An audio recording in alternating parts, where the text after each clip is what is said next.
that there's a small peek hole in this window. And you hear faint voices behind the window. Well, now your curiosity has really gotten better. So you have to see what's behind that window and hear who those voices are. Now they say curiosity killed the cat.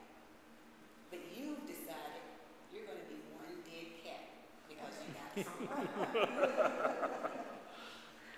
You make a fist like this. You turn it sideways and you begin to rub that spot until it gets big enough so that you can see clearly. Now the room appears to be dimly lit, but clear enough where you can actually see inside. So you take your hand and you form a cup like you did when you were a kid. Big enough so that you can fit your face, but that so your face isn't pressed all the way up against the window. So you peek in. Now as your eyes begin to focus,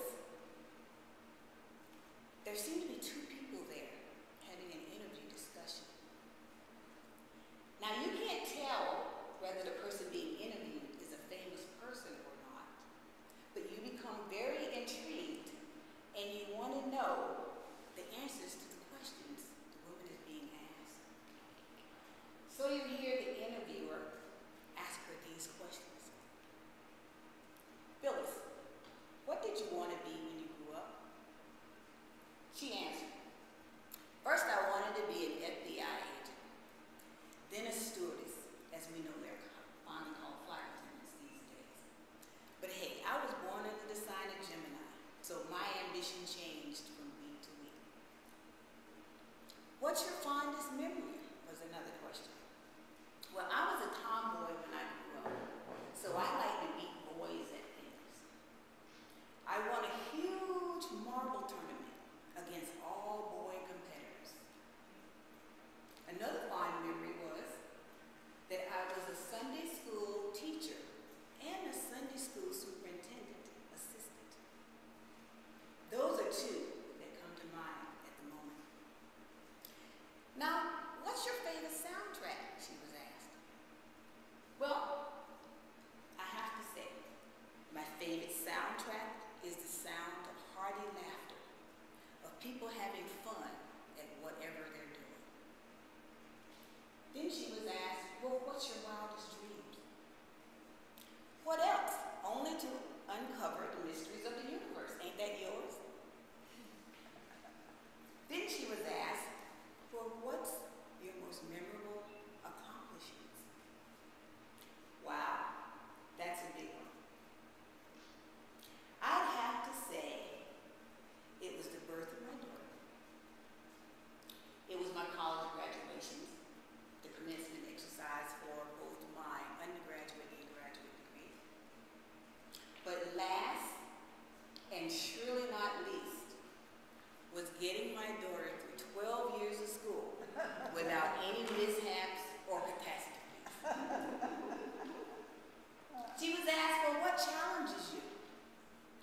She said, well, I must say, I find it extremely difficult to concentrate on someone or something if I'm bored.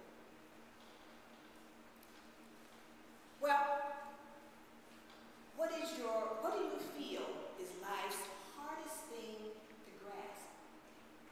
She thought for a minute, and then she answered, for me, it's the death of children and the death of what I refer to or consider to be good people.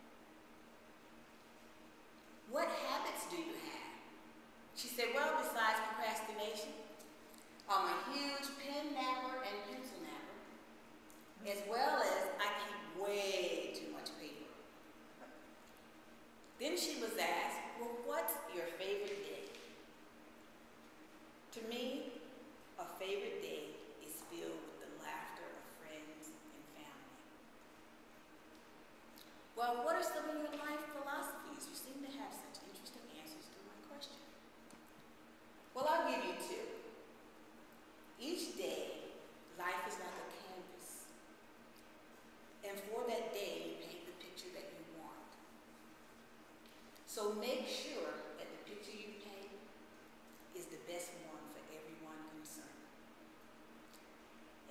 to, be very careful, because the universe will give you whatever you ask for when you least expect it. So make sure what you ask for is what you really want. To your dismay, the interviewer then said, well, that about wraps up this interview. And as always, it's been great talking to you, and I hope I get to speak to you again. Now, you have no idea how many questions was asked before you got to that window, or how long the interview was, from the beginning to the end of it. But what you do know at this very moment, and the portion of the interview that you heard, made you